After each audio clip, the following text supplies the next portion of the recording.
So let's start the pod by looking at the bids to buy Chelsea with the Athletic's Matt Slater. How many bids have been lodged? Oh, that's a good question. I'm aware of about 10.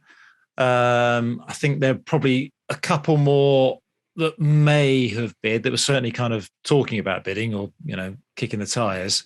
And then there's always going to be a couple that have genuinely managed to stay out of the public domain. Well done to them. So I 10 to 15 would be my hunch. And all worthy of serious consideration? No. Right, so maybe I should have started there. How many bids are worthy of serious consideration? Half a dozen. Wow. Okay. Yeah. No, definitely. Look, there's one that came out over the weekend, which I think is worthy of consideration. That was a surprise. Well, I didn't know about it last week. It was in the Sunday Times. That's British bid. That's kind of backed by a London-based private equity firm called Centricus, and it's got a couple of other relatively well-known City of London characters. They're all Chelsea season ticket holders, so I think they will be taken seriously. The problem with them and quite a few of the other ones who I haven't named and I've rudely dismissed is they might have financial expertise and they might have a fund behind them and they might be very well be able to get to a number that's attractive, but this is way more complicated than that. It's a really, really unusual auction, and it's kind of speed and certainty and track record, reputation. Like, have you done this before? Okay, can you show me you've done this before? Have you run a sports franchise? Have you done a complicated deal like this before? Have you developed property before? It's that kind of combination of like nice syndicate, good number, expertise, track record, and yes, I can do it right now, and I can do it right now. Who's establishing that criteria? And actually in all of this, who has the final decision? I mean, it's interesting. You mentioned the word auction there, yeah. Which always implies that it would go to the highest bidder, but that might not necessarily be the case then. No. Look, if this was happening at any other time and Roman Abramovich had just decided to put the club up for sale and had appointed a merchant bank and had told them his criteria and he said, I'm going to go on my yacht for a bit, give me a call when you've worked out the shortlist and I'll say yay or nay, then this would be a relatively straightforward conversation. Now, I've mentioned the merchant bank, that's Rain Group, been in the press a lot, New York based. They are running that bit of the process. Problem is, Abramovich got sanctioned, and this is a frozen asset. And to allow this deal to go through, the government, the Treasury, and the Foreign Office are going to have a say on this. So there's almost like two vendors. There's the sort of Rain Group working for Abramovich, and then you've got the government to say yay or nay. And the two are absolutely hand in hand. I keep reading, Adam, and maybe Matt can give us more details on this. Keep reading that, the government quite like the bid that Lord Coe's involved in. I mean, I can't quite work out what the link is there. Well, I mean, there's a few government-friendly figures that have appeared over the last few days, whether that's, someone like Lord Finkelstein, columnist at the Times, who I think he's involved with.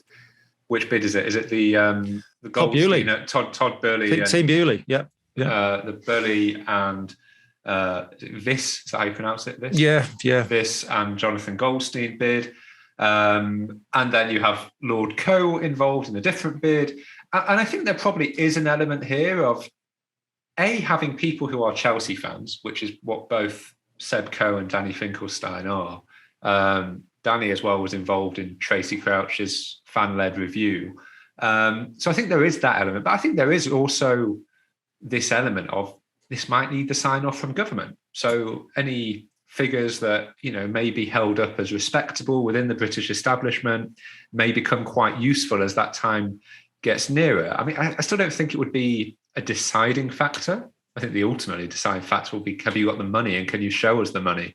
But I think there has been a move from certain consortiums. I think that, a little bit with that Centrica bid as well. Look at us, we're British investors, good for Britain, blah, blah, blah. even though I think there's also an Indian investor involved there as well. I think the Indian guy you're talking about is actually joined. He's Vivek Ranadive, who's a investor in the Sacramento Kings. I think he's joined Team Booley, which is growing into quite the Fenway Sports Group style syndicate. I mean, I take your point on having a London face, and again, that's a part of that sort of track record. Being that provides certainty, provides know-how, provides contacts. So Martin Broughton, who is obviously teamed up with Co, and is I think hitched their wagon to the Harris Blitzer bid. Harris Blitzer, of course, have invested in Crystal Palace and umpteen other sports franchises. Broughton is British business aristocracy, British American Tobacco, British Airways, the CBI. We haven't mentioned Nick Candy, big London-based property developer. He has teamed up with some South Korean money. And Nick Candy is a high-profile business figure and a big donor to the Conservative Party. So look, there is a lot of that kind of global money, a lot of it American money, British face. Matt, has the Ricketts bid got any kind of British face to it? No. I mean, not that they've let slip at this point. And I do wonder if some of these groups might sort of change a little bit as we go forward. It was sort of put to me quite early in the piece, sort of a week or so ago, 2 weeks ago maybe, that the Ricketts bid is quite attractive because they have this track record. They're the family that owns the Chicago Cubs, and the minute it was made public, I sort of got wind of it quite early that there's another even richer guy in Chicago called Ken Griffin who runs a massive fund there. He's one of the richest guys in the States. Is going to back them. So they have serious money and money to spend right now that everybody knows is there and can come like press of a button. And so you've got the kind of sporting track record. Quite interesting story at the Chicago Cubs.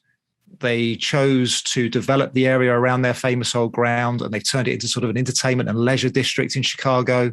You sort of see where I'm thinking there. And then serious money. So that's, I think, quite interesting. A name I haven't mentioned is Woody Johnson, who owns the New York Jets. He's another one that hasn't really hitched his wagon to a sort of British person or kind of announced the rest of his group. What he's got is he was US ambassador. He was Donald Trump's US ambassador in the UK. So that could go either way, I guess, depending on how you feel about Donald Trump. But he certainly has contacts, and he knows London. So yeah, it really is interesting about. It's an awful lot of American money, an awful lot of American sports entrepreneurial money, aligned with Wall Street and all of that, and the world that opens you up to. And then sort of, I think, kind of British people pitching for places on the board.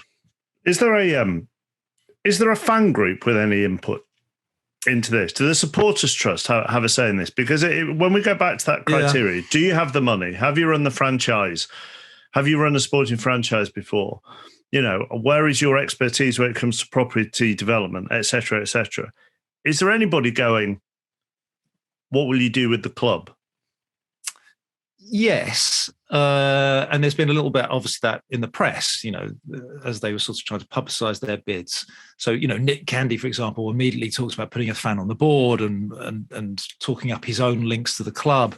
I've mentioned the Centricus guys that came out over the weekend. All four of those named individuals are Brits who have been following the club for ages. Daniel Finkelstein is a man and boy Chelsea fan.